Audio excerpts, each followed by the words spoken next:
idea of what the government is doing, but that did not bear fruit. But we thought, let's go ahead and still look at the state of the nation in regards to drought. So we'll now hand over to Michelle, who's going to drive this conversation. But remember, your feedback is welcome. Do let us know what you think, what you feel, and I'll be sampling that as we go along. Michelle.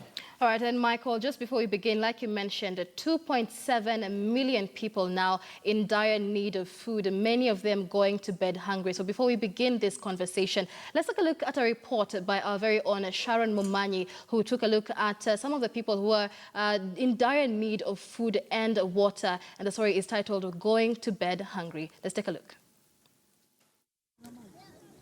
An orange flag flies at the Lepedera Primary School in Marsabit County, signaling that the drought cycle has hit alarm.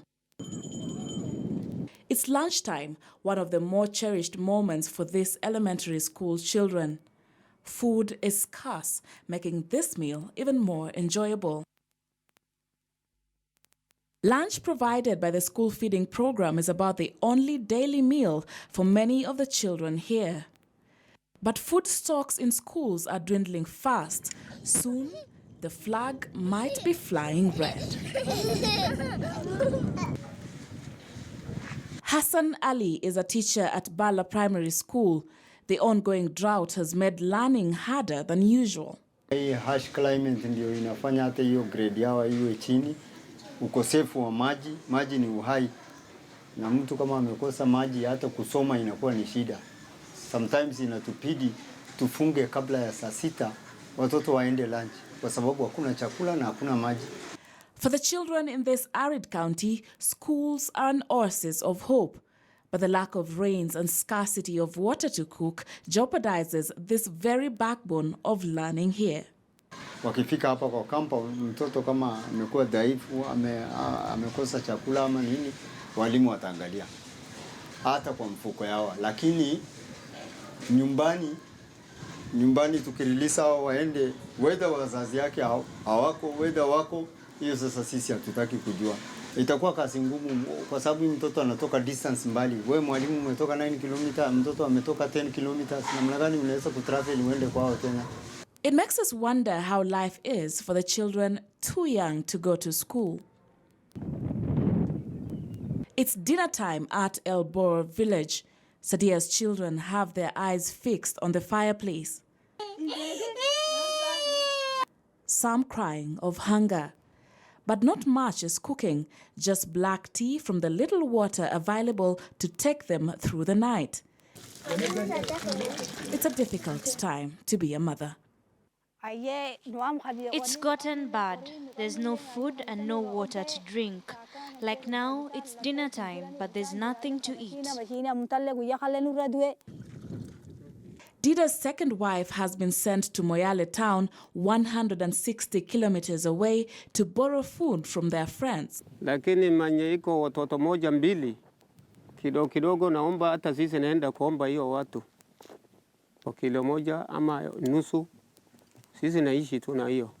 Hiyo kama napata kwa mchana mara moja, napigia watoto, jioni hakuna, wakati sapa hakuna. 20% of children under 5 years old in Marsabit are at risk of acute malnutrition. 4 of Sadia's 8 children are a part of this statistic. Serikali ya Kenya kila siku sisi nalia. Sinasikia tu kwa radio vile nchi hii yote. Kila siku nalia kwa FM. Hakuna saidizi inakuja. I want to assure them that nobody is going to die of hunger.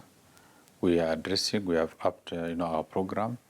We will now zoned out all our regions into bits of wards and so that address, have a focal person that deals with issues as they arise. Food has always been a scarce commodity for many families like Dida's, but the current drought has made life even harder. Well, it's 10 p.m. here at Mzee Dida's homestead, and I'm sitting here with Rukia, who's just become my friend. And it's just about bedtime for Rukia and Sadia's 7 other children. But they go to bed only having had 1 cup of black tea. Their parents have only had sorghum the entire day. And it's really heartbreaking to watch. We've been here 4 hours. The reality of drought and famine is as real as it can get here. But But this is their life every day, every night. Naomba tu Mwenyezi Mungu awatie sisi mvua isimalize hii watoto. Hiyo tu mimi naomba. Sharon Momanyi, KTN News, Moyale.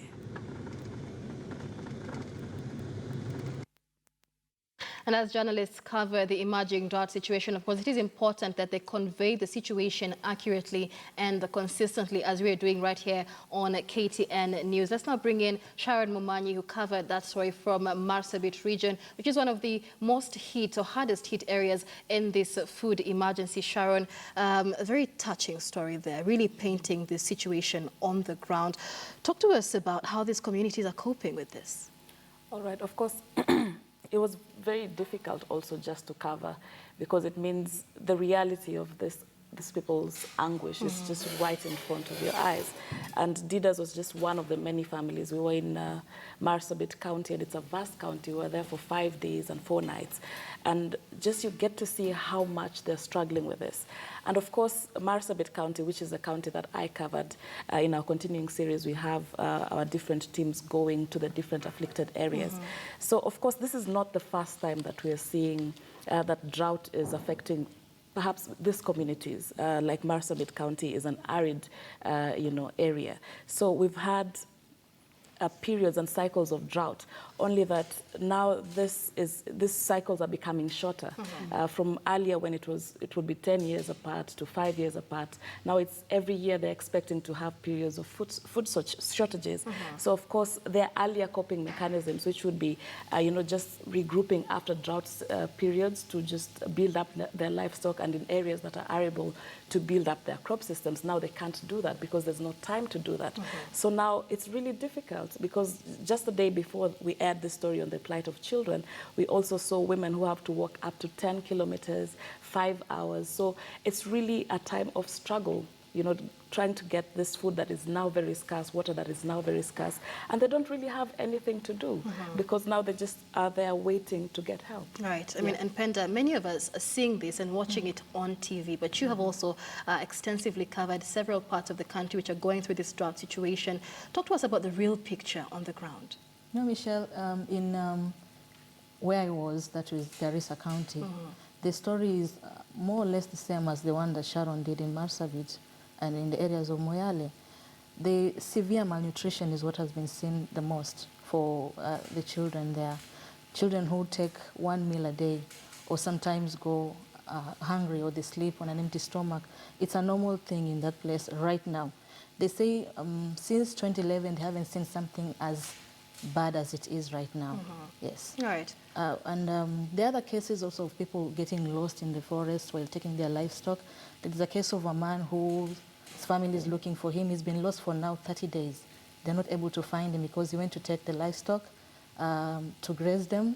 He didn't find pasture, he moved on, and he got lost. So the cows, for many of these people, livestock is their livelihood. That is their life, yes. And they say they cannot do anything but that. Wow. And so even changing their lifestyle is actually hard, so to say, according to some experts that are on the ground, yes. And we'll be discussing what should be done in areas like those. But let's bring in Lawrence Kirugo from World Vision. Like Sharon Momanyi says, the cycles of drought is not new to Kenya. We've seen this every 10 years or so, but now they're getting shorter and shorter. Why is that? Yeah, thank you for the question. But the reality of the matter is that we are experiencing what we are calling climate change. Remember what the late Professor Wangari Maathai used to say? That nature does not forgive. God forgives, nature does not forgive. If you provoke the environment, it will hit back. And what you're experiencing is that the nature is hitting back on us. So unless we take measures to mitigate against this, then it's likely to be even worse in the future. Right. I mean, and when you say nature is hitting back on us, is it man-made? What's happening? I would say most of it is man-made, because when you talk about climate change, it's because of accumulation of greenhouse gases in the atmosphere that's depleting the ozone layer that normally cushions us from those extreme temperatures. Right. And that's now what we are currently experiencing. So 3 things we have to do as a country and even globally. Number 1, we have to think about adaptation. That the situation is here with us, then what can we do with the situation as it is? 2, we have to think in terms of mitigation measures. What can we do to reduce the impact of what we are going through? And then 3, advocacy in terms of how do we make sure that we reduce the effects of those the production of those greenhouse gases. Right. On matters adaptation, we really have to think especially in terms of rainwater harvesting. We know much as it may not be well spread, but how best are we making use of what is available, what God gives us in form of rain? We need to store as much of it as possible and then maybe be able to make use of it later on. Right. We also have to think in terms of those crops that can be able to grow, with the amount of rain that is available. We need to think matters irrigation farming and more so again, conservative use of water. Right. On mitigation, we really have to think especially in terms of how do we encourage the planting of trees, because that's what will help us to reduce the amount of carbon that is in the atmosphere. And this is not just locally, we are talking about internationally, so that we reduce the effect of, the accumulation of the greenhouse gases in the atmosphere. Right. I mean, it's good to note that Kenya is not the only country that is going through drought. In East Africa, we have Ethiopia, we have Somalia that is going through the same thing. But just the other day, we had Ugandan President Museveni say the drought within the East African community is self-inflicted, because we have the likes of Tanzania who say they have enough food. So, I mean, Nancy, where does this self-infliction come in? Is Museveni right about this? I think, just like my colleague has said here, there is some self-infliction. We know for sure that there was going to be drought. I mean, this was already foreseen last year. Did we prepare for it? Maybe too little, too late. We know we are going to have depressed rains this season. And even what we shall have maybe will be late onset and an early cessation. We already know that. So what are we going to do?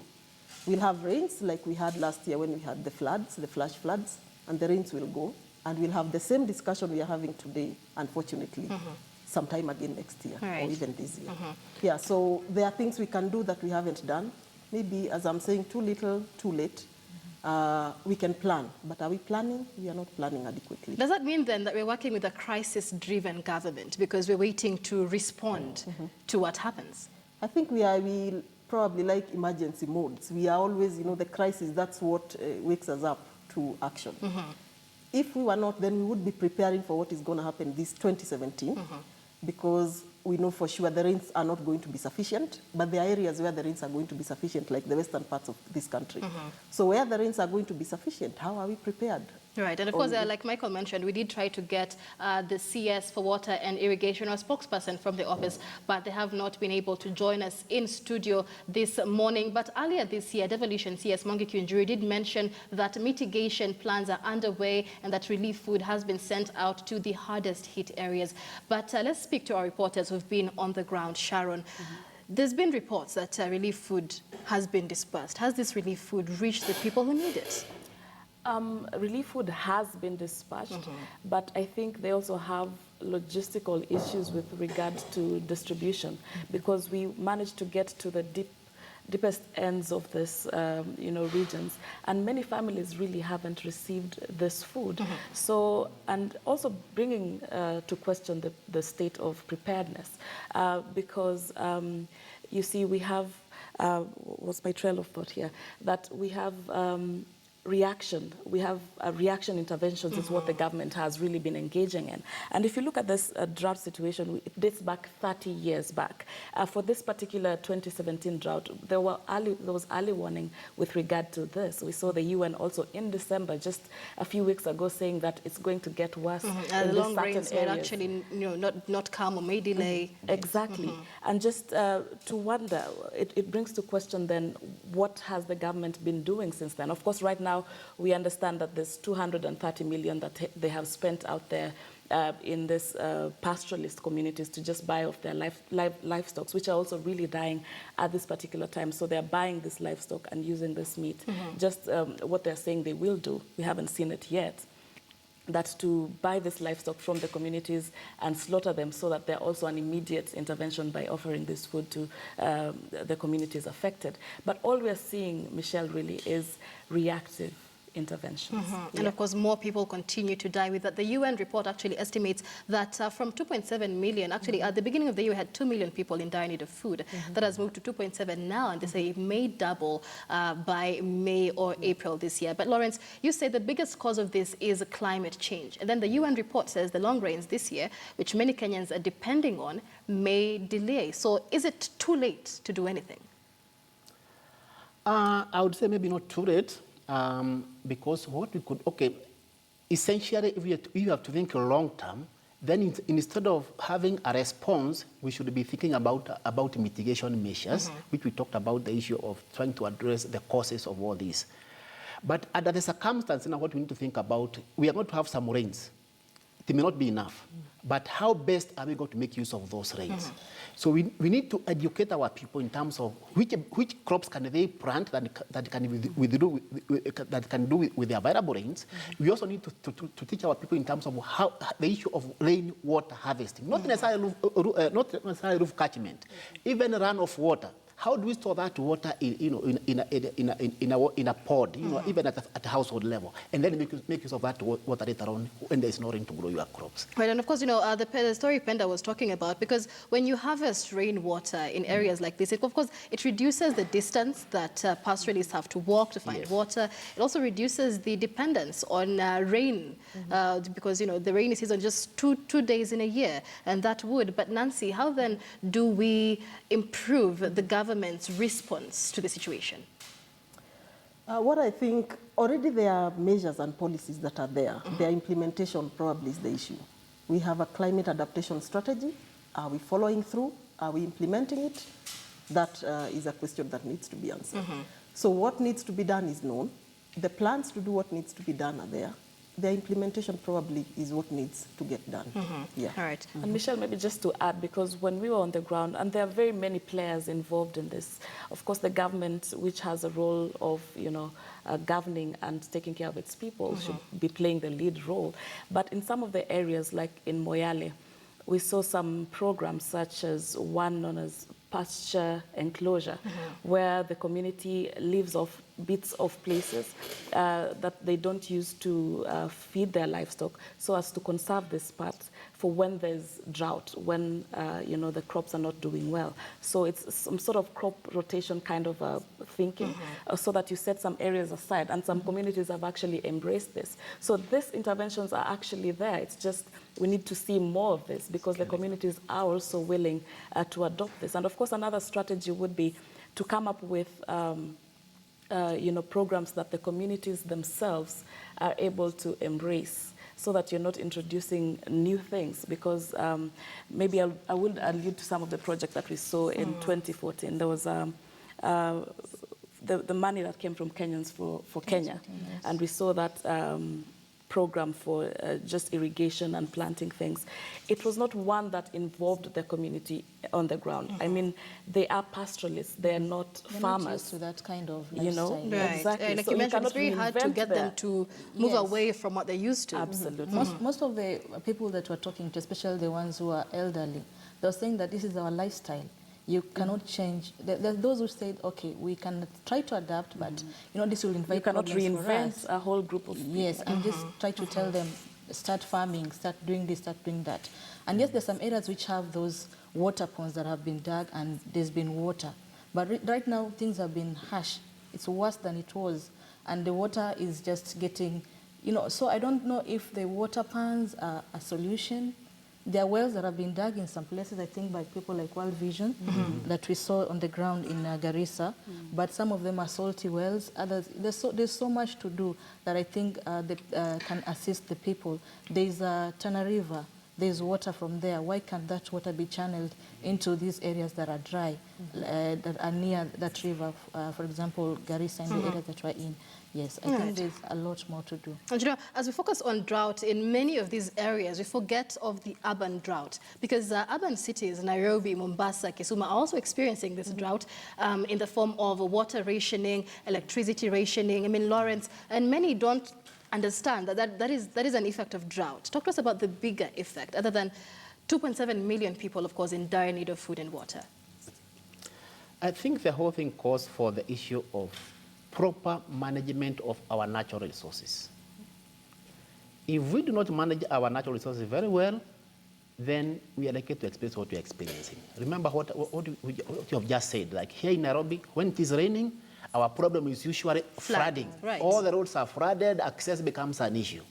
2 months later, we're dying of drought. We are doing water rationing. What are we going to do to make sure that when we have the rains, when we have that water, we preserve it for use that time when we have a shortage?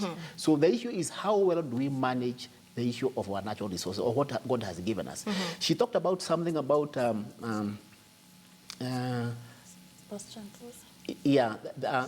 issue of doing our farming not necessarily dependent on rain. We need to think in terms of growing crops. You don't need rain. What you need is water. So the issue of how you get water is either from rain or from what you have stored. We have heard of cases of what's happening in Israel. They say that the worst part of, the best part of Israel probably is like Eastern Kenya. Right. Yeah? And they're able to feed themselves and even export. So the question is, what is it that they do that we have not done that we can do to be able to achieve the same kind of food that they're able to achieve? Of course, and Nancy, now, of course, as it stands, the UN report is very grim with regard to the long rains that are coming. And we've had very conflicting reports from the government. I mean, 3 months ago, they said we have enough food grain reserves. And then just a month ago, they declared drought a national disaster. So as it stands, what does Kenya expect for the future? Because just towards the end of the year, I mean, just from now till the end of the year, more and more people are going to be in the classification of the hardest hit areas in terms of drought. Yeah, and probably before I answer that, we are getting now what we are calling environmental refugees. Even those that do not live in urban areas. If you go to the pastoralist areas, then you find people living in small towns along the roads. These are environmental refugees. That is not their way of life. So what we are seeing as the year goes by, and as we are saying, the Met Department has actually given us information on what is going to happen this year. So we just need to plan. We are going to have rains that are depressed. They are not going to be enough in most parts of the country, but there are areas that are going to have sufficient rain. Right. So between now and May, of course, pasture is going to be an issue because it's not even able to regenerate as is. So it is going to be tougher for the communities, especially the pastoralists. But beyond May, then we shall have some rains. And how we plan around those rains, like Lawrence is saying, probably crops that are going to grow faster, which require a shorter period of growth. That is what is going to help this country. But it is a plus and a negative, but that is known. What is important is we already have this information. Right, and there's been talk of how to diversify livelihoods, because like we're talking of pastoralists who do not know any other means of survival. But then the question of diversifying livelihoods is also very deep-rooted because it's sensitive. There's culture issues, there's tradition there. Lawrence, how does the country go about that? I agree with you, it's a bit of a challenge. But it is possible. We have an example in Turkana where we have done several irrigation schemes dealing with the pastoralists, whom we have been able to transform from being pastoralists into kind of, agro-pastoral farmers through irrigation. The issue is that once water is available, farmers are able to produce crops. They have the maize stock, the stovers that they now feed on their livestock. That instead of having to go and look for the pastures, they're able to feed them on their farms. And we have seen it work, and our experience has been that some of those farmers who were initially pastoralists and they had to depend on real food. Now when we are having a problem of food shortage, they actually donate food to World Vision to go and give other people who are in need. Yes. I think just to add on that, because in terms of long-term planning and not just being a reactive kind of system that we have, from what we saw on the ground, the people are really in need of solutions and sustainable solutions. So I don't think there's one such solution that would not be involving of the communities, such that the solutions must involve the communities that are afflicted. That if you want to introduce them to these alternative livelihoods, it has to start from capacity You can't building. just make the decision at the top and impose it on them. It has to be one that would be sustainable, and for that to be, then it has to involve use a proper channel that would involve the community. All right, and so these are the initiatives. The government is doing several initiatives, but they're not really being felt on the ground. And that is a question we were asking Kenyans. Has the government and the concerned authorities handled the drought situation well? And I know your comments and views are coming in on Twitter. Let's bring in Michael Gitonga with some of your questions and your views as well. Michael, what do people have to say? Yes, there's a lot that's coming in, and of course, thank you very much. Just in case you're joining us now, remember that we have our very own reporters, and there's drought diaries that has been running, basically focusing on the situation in the country and how dire it is. We have so many issues that sometimes some can get clouded and forgotten, but right here on KTN News, we ensure that we keep you in touch with what's happening on the ground. And before I read the feedback, I'd like us to just look at the hardest hit areas. And as we do that, red basically stands for those areas that people are already dying out of drought. Amber is areas that have that should be watched on, and green are the areas that are maybe possibly not experiencing that much drought. So if you see, we've got Lamu. If we can just go back a little bit, there was the red where we had Lamu. Okay, we'll just stick to this. Turkana, Samburu, Wajir. Yellow is Baringo, Laikipia, Kitui, and Kajiado. Then we also have green, which basically is giving us indications of areas that are hardest hit by a drought. Now, if we will now move on, I've also got feedback that's coming in, and we have Mutuku, who says, this is coming in via Twitter, and Mutuku says that the government has simply failed Kenyans, okay? Now, I'm not sure, and maybe we'll ask this to the panel that we have this morning, whether it is specifically a government failure or it is one that is beyond the government, because this is nature.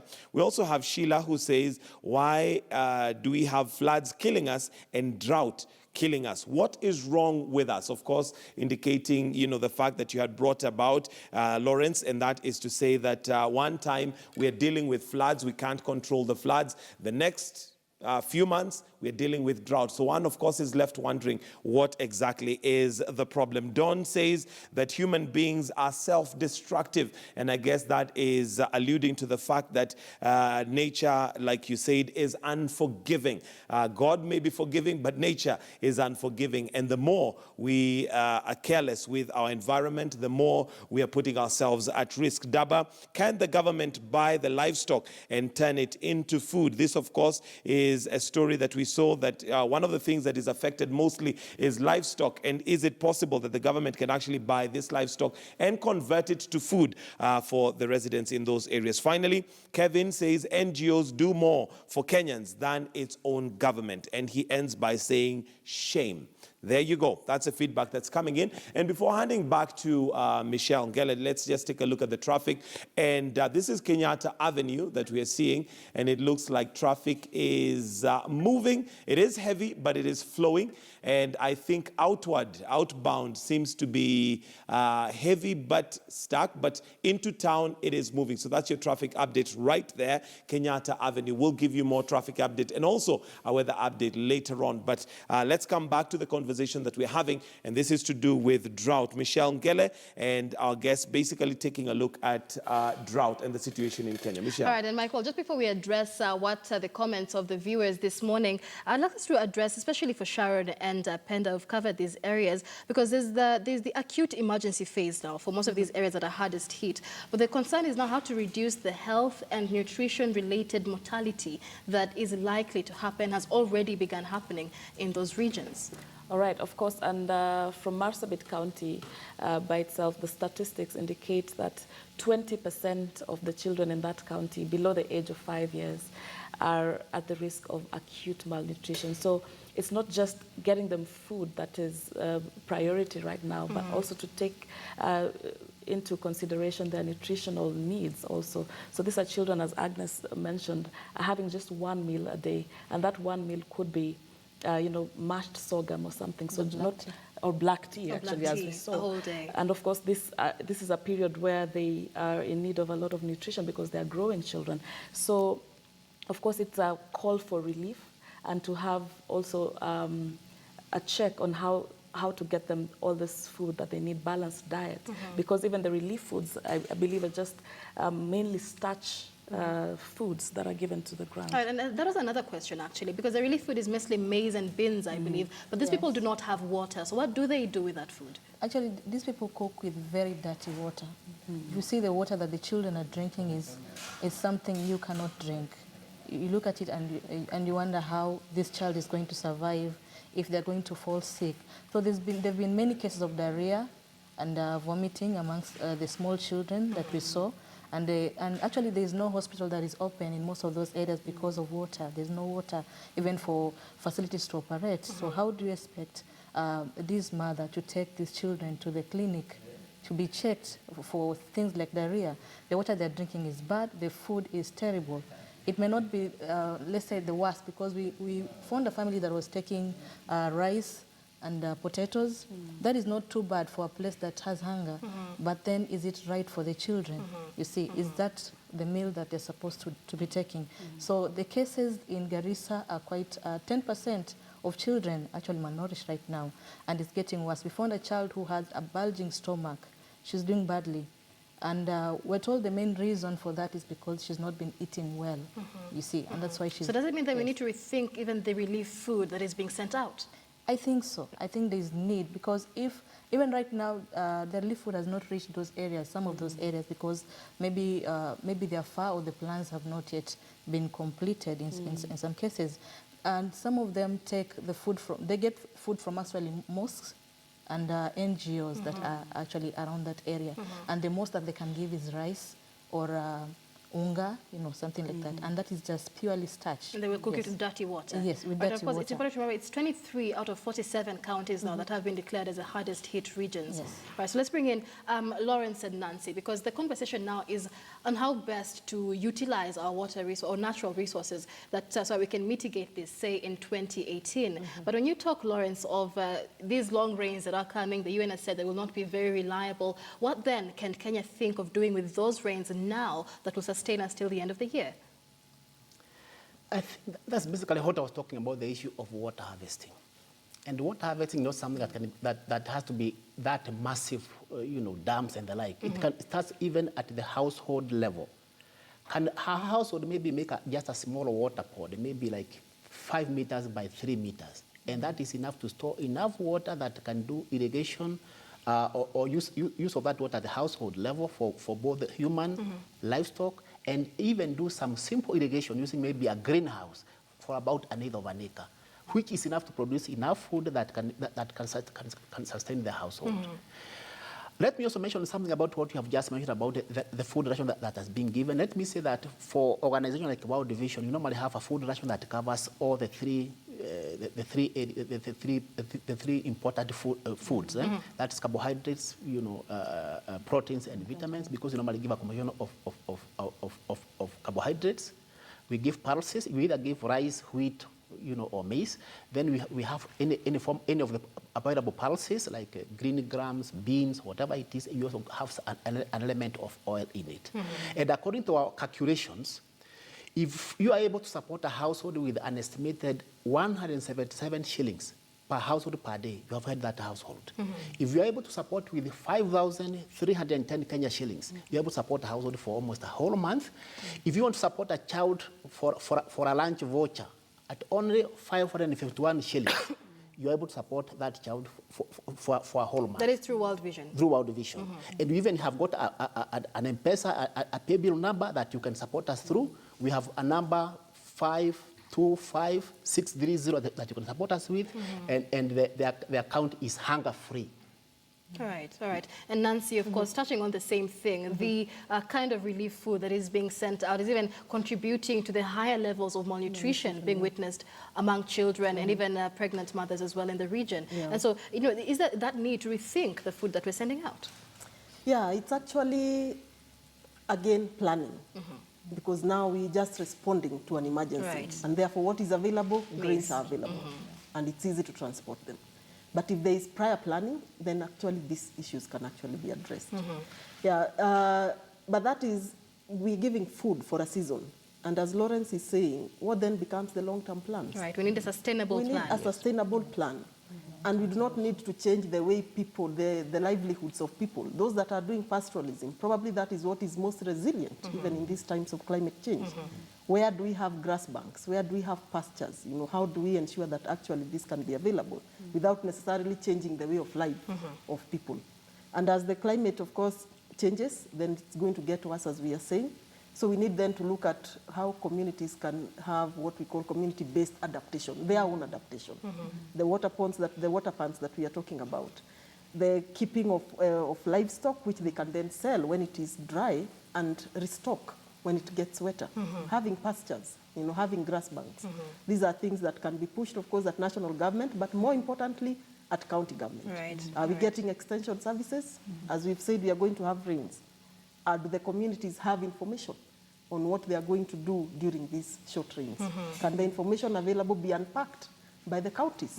So I think the roles are, you know, across the spectrum. Right, Yeah, right. we do need to respond. Penda, you covered Garissa region, and you know, many of the people in the country, especially in the hardest hit areas, are waiting for the long rains that are coming. Many of them do not know of the situation, the climate, of the reports that have been given out by the UN. What hope do they have?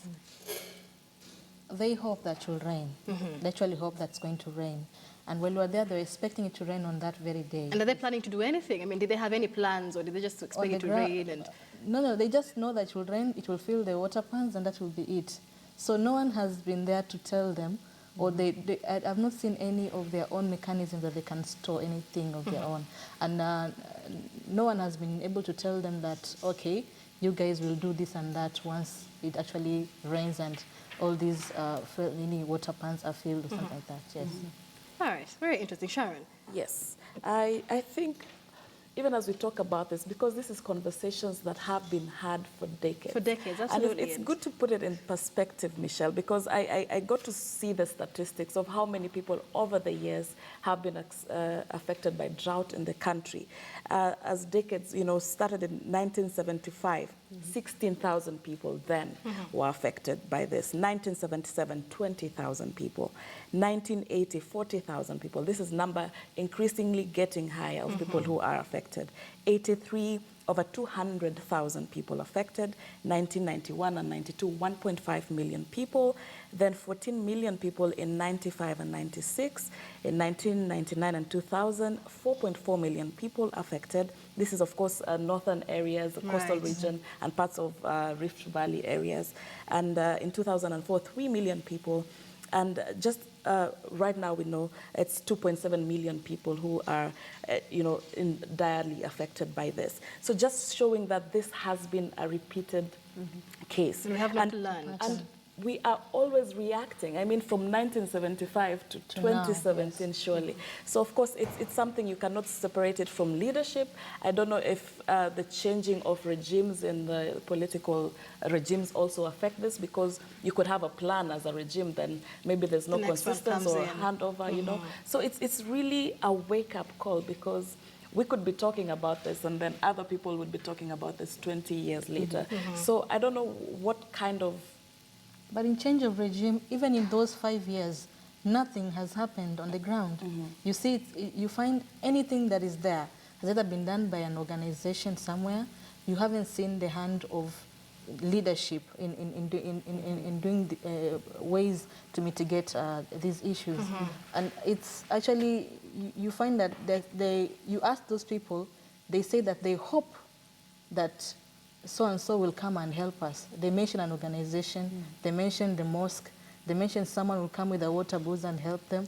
So there's no really, they don't even think that there's something like a plan from the government that can actually assist them. They have no idea. That is that inclusion that we're talking about. And then, of course, the impact of this drought in many communities is something that has also been highlighted in a continuing series, which is the drought diaries. And in many regions, schools are almost empty. Children are too hungry to play, many of them dropping out of school in search of food and water. Let's take a look at a report by our very own Lofty Matambo on the situation in many schools in the most hard-hit areas in the country. It's 1 p.m. and 4-year-old Meshak Tima is on his way to lunch. He is one of the 201 pupils of Elwanata Primary School in Kajiado Central, whose daily meal is this cup of porridge. Their homes are now as dry as this compound. Pengine hiyo uji itaisha kabla saa 9 ama mtoto hatakuwa na ile nguvu ili iweze kuwashikilia mpaka saa 9. Ndio tukaamua tuwapatie saa 7. The head teacher is now compiling a list. More than 80 pupils have dropped out of school owing to the biting drought. They have had to move to greener pastures. Like other pastoralist communities, families in Kajiado have had to move to save their livestock. Tuko na watoto 202 kulinganisha na idadi ambayo tulikuwa nayo mwaka uliopita ilikuwa ni watoto 288. Now 86 pupils of Elwanata Primary School are missing. They form part of the 2.7 million Kenyans affected by drought. Their whereabouts are yet to be known. For instance, in class 7, 10 pupils are missing, but learning must continue in their absence.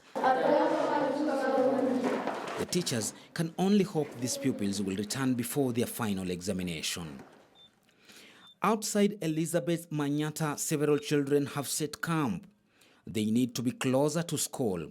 The drought has pushed them away from their homes. Survival comes first. Elizabeth has been left behind with 6 children. Her husband went away searching for water and pasture. It's been 2 months. Sema hapa kwa sababu tulikuwa hapa class. Soma shule. Watu wanapohama, watoto wanakosa mahali ya kuishi, kwa hivyo wanaishi wakiwa wengi. Hao watoto si wake wote. Sababu unapata ugumu ya kwamba wanafunzi wanapokuja hapa shuleni wanaweza tu kuweza kusoma vizuri mpaka kufikia saa 5. Unaona watoto wameanza kulegea. Now we are on a mission to find out the whereabouts of 3 pupils on this long list that has been provided to us by the head teacher of Elwanata Primary School. One of them is Peter Kipesha, Masikonde Kipesha, and Intaskoi Kipesha.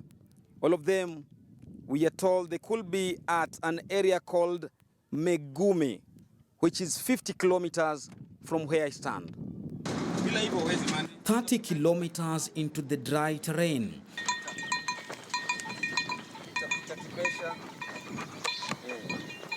Na hii Masikonde Kipesha, Ntasikoi Kipesha. Unajua? Sio huyu? Huyu hawa mtoroka shule. Umetoroka shule.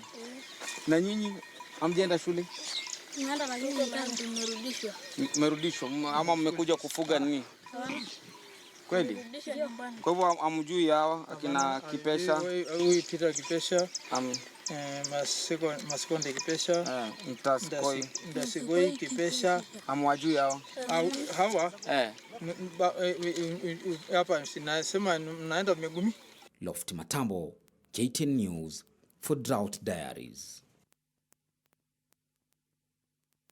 And that, of course, is the situation in many schools in those areas that have been declared as hardest hit. 23 counties out of the 47 counties in the country. The UN report says that these counties could rise as the drought situation continues to escalate. But let's bring in our panelists now. Of course, we've been speaking to Sharon Momanyi, Agnes Penda, as well as Lawrence and Nancy Githiga. Let's have your final comments just before we close the show. Sharon, I mean, just going to these areas and seeing the situation there, what emotions do they invoke in you?